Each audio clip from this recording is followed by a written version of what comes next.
You can never make me feel envy. When I know deep down you feel empty. That's why you overcompensating. Your moves don't match what you be saying. I wanna stay, but you be playing. How many times I gotta say this? What's up, gang? Welcome back to my channel. My name is Janique. Thank you so much for tuning in today. If this is your first time viewing this channel, if this is your first time with me, make sure you lock into my channel by clicking on that subscribe button and also by clicking on the notification bell. That way you never miss an episode of anything that I'm doing here. If you are a returning subscriber, I appreciate you so much. Thank you so much for trusting me with your content. Today I'm going to be talking to you guys about a few triggers you need to look out for in your everyday life. That way you can make sure you are prepared for any spiritual battle that you may face throughout your day. If you want to hear more about that, make sure you stick around to the end of the video. Let's go ahead and hop into our topic. Yes, so every day that you wake up, it's a spiritual battle. From the time that you wake up to the time that you go to bed at night, you are literally fighting for your life. Not only your life, but your soul as well.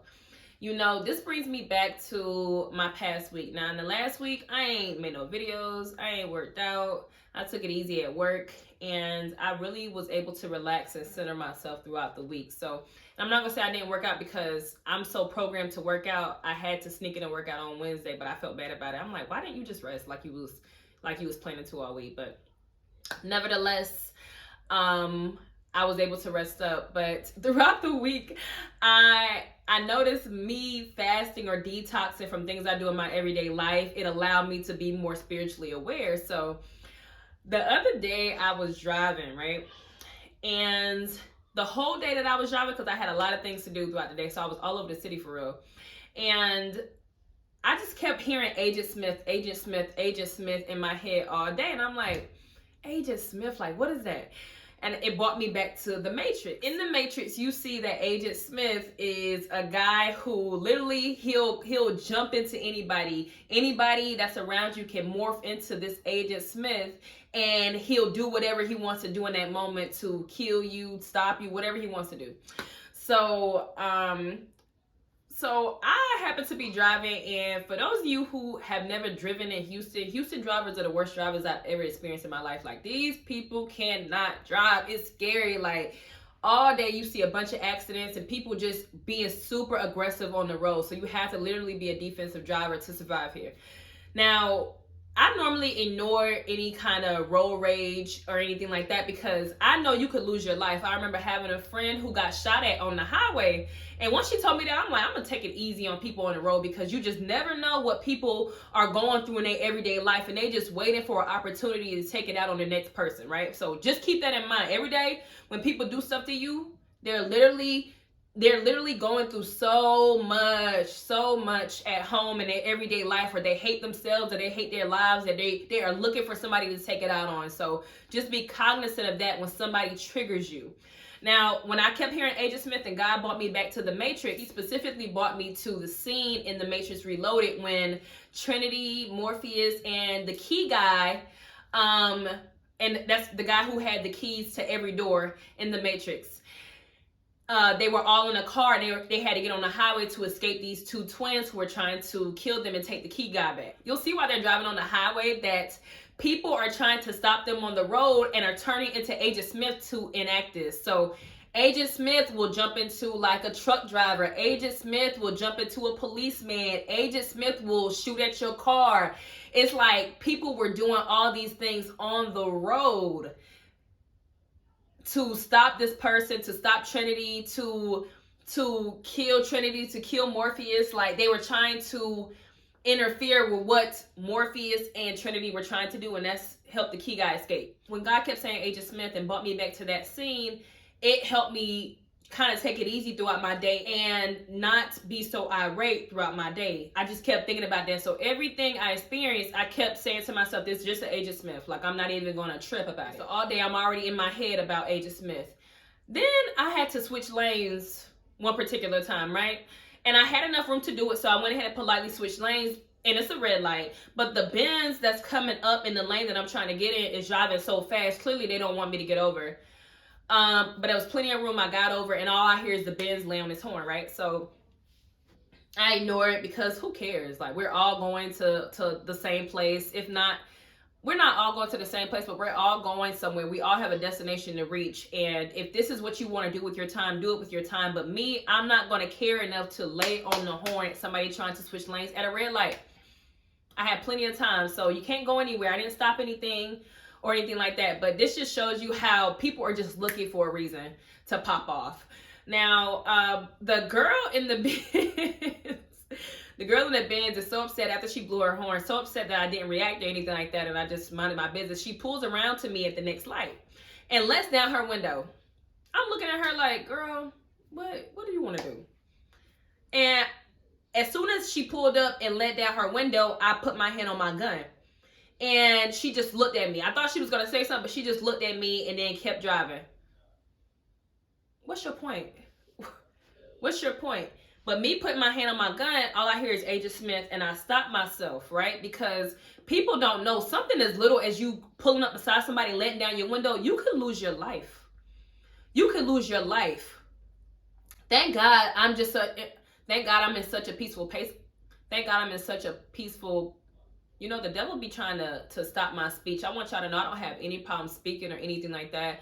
I don't have any speech issues. When I get on this camera and I have to talk, I notice that my mouth, for some reason, something keeps trying to interfere with the message that I'm trying to give out to people. So I want y'all to understand that when I say the devil is always working, it's a spiritual thing. If we could see to the spiritual realm right now, every spirit that's around us, we wouldn't be able to take it. You understand? So I'm glad that God just gives me a little glimpse into what happens. But if you notice, when people have issues speaking, it's not because they have a speech issue for real. It's like a spirit. So I'm going to keep fighting through because God gave me the spirit of utterance. He allowed me to be able to communicate effectively, to get my point across to other people so they can understand where I'm coming from. So I'm going to just keep powering through it. I'm not going to even let the devil phase me on that. So like I was saying, thank God I'm in such a peaceful place.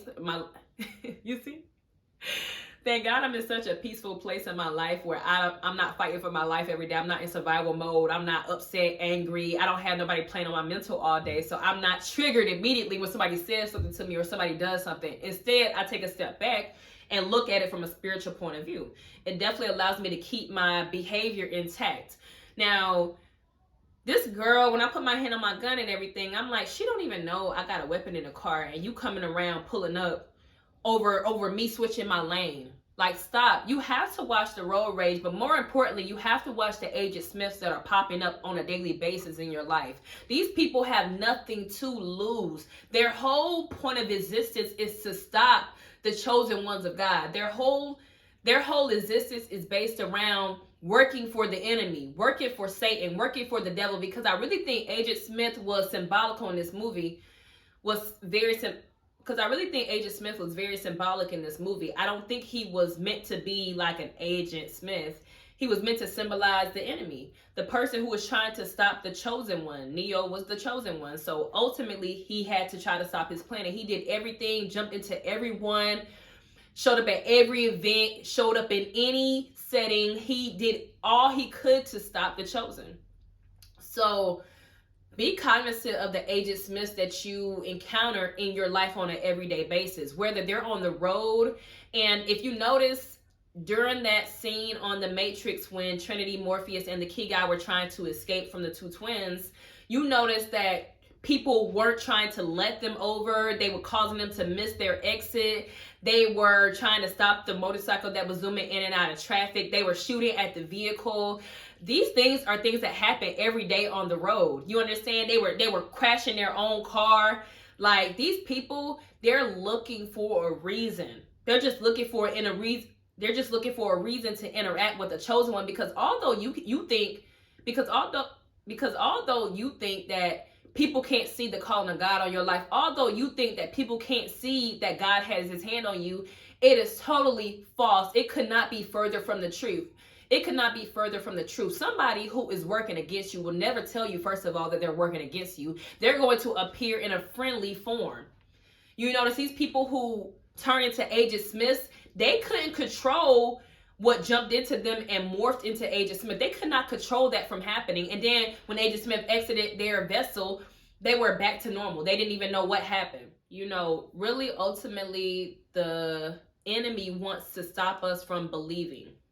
If he could just stop us from believing in the God we serve, his mission here is done, because we have to believe in order to enter the kingdom of heaven.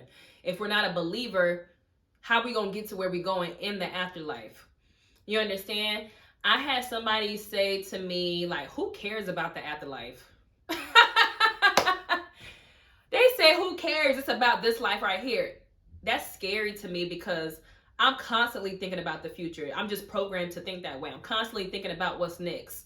And to have someone say they're not thinking about what's going to happen in the future, it really rocks my world, because it's like, if you think like that, you'll do anything. You'll do anything to enjoy life. Like, you are trying to please your vessel. You're trying to please your flesh. You are doing what feels good in the moment, instead of thinking about what is going to sustain you long term, which is your belief in God. You understand? So anytime the enemy tries to attack you throughout the day, be that at work, be that on the road, be that at a party, in a close setting, in your own household, because, you know, people can live with you and hate your guts. Oh, y'all heard that? People can live with you and hate your guts. You understand? So be aware of why people are trying to trigger you. In the moment, your pride and your ego may want to get the best of you and be like, nah, nobody talks to me like this. I could have been in that moment. The old Janique could have been in that moment. Like, I know myself. So back in the day, if somebody would have pulled up on the side of me and let down their window, I'm right there with them. Letting down my window like, what you trying to do? What you trying to do? You trying to pull over? What you trying to do? I remember doing that even when I was pregnant. I would do stuff like that. Hop out the car. You understand? So I remember who I used to be, and I'll never let these people take me back to where I came from at all. These people want you to be like them so bad. They hate that you're enjoying your life. They hate that you have not a care in the world. They hate that things that happen on the road don't affect you like it affects them. They hate that. It boils their blood that you don't get upset that somebody switched lanes at a red light in front of you. They hate that. It makes them so angry that the things that triggers them don't trigger you. Like, it makes them so upset, and they'll do anything to disrupt your day, anything to disrupt the peace that the Lord has blessed you with. They'll do anything, I promise you. They'll do anything to you. So some of y'all need to go watch The Matrix over again, but the movie is so enlightening. And I like to think that a lot of these things are based off of real life. I posted a video recently where I said life is like a TV show, and then I referenced The Walking Dead, and this is no different. Life is a movie. Life is a movie. You need to know what genre your movie is going to be, how your movie ends. You need to be thinking about that. Just being honest, there's two ways we can lose the life that we have. We can physically die, or we can go to prison. You understand? Like, that takes everything from you. And everything that we encounter here is meant to break our spirit. It truly is. So do what you can do to avoid physically dying and to avoid going to prison, because that's what the enemy wants for you. He wants your life to be over. He wants your life to be over. So why not choose a life with God instead? Well, you'll choose more positive actions as opposed to negative actions, because we all know God is love. That's the highest vibration that anybody could be on, is love. When you operate from love, you avoid dying and you avoid going to prison. And I know a lot of people say, no, people who love die all the time, blah, blah, blah. When it's your time to go, it's your time to go. You understand? We cannot control that. But all we can do is be intentional in our everyday actions, and we don't enable those who are working for the enemy. We never give them what they want. Period, point blank. We let them know that they're really not a factor. And the fact that they want to be acknowledged by us is even more proof that we are doing exactly what we need to be doing here, and we need to stay the course. Stick to your values, stick to your word, go out every day armed with the armor of God, the armor of the Holy Spirit, and understand that these people want you to react negatively. That's what they want for you. People comment negatively on your posts on social media. People talk about you at the workplace. People talk about you in your family. People do all these things because they want to affect you. They want you to be in your head. They want you to be confused so you miss what the Lord has for you. But that won't be us at all. Hopefully you enjoyed my message today. If you did, make sure you check out some of my other messages. And I'll see you in the next video. Janique here, Janique TV. Peace. Don't forget to keep your peace, okay?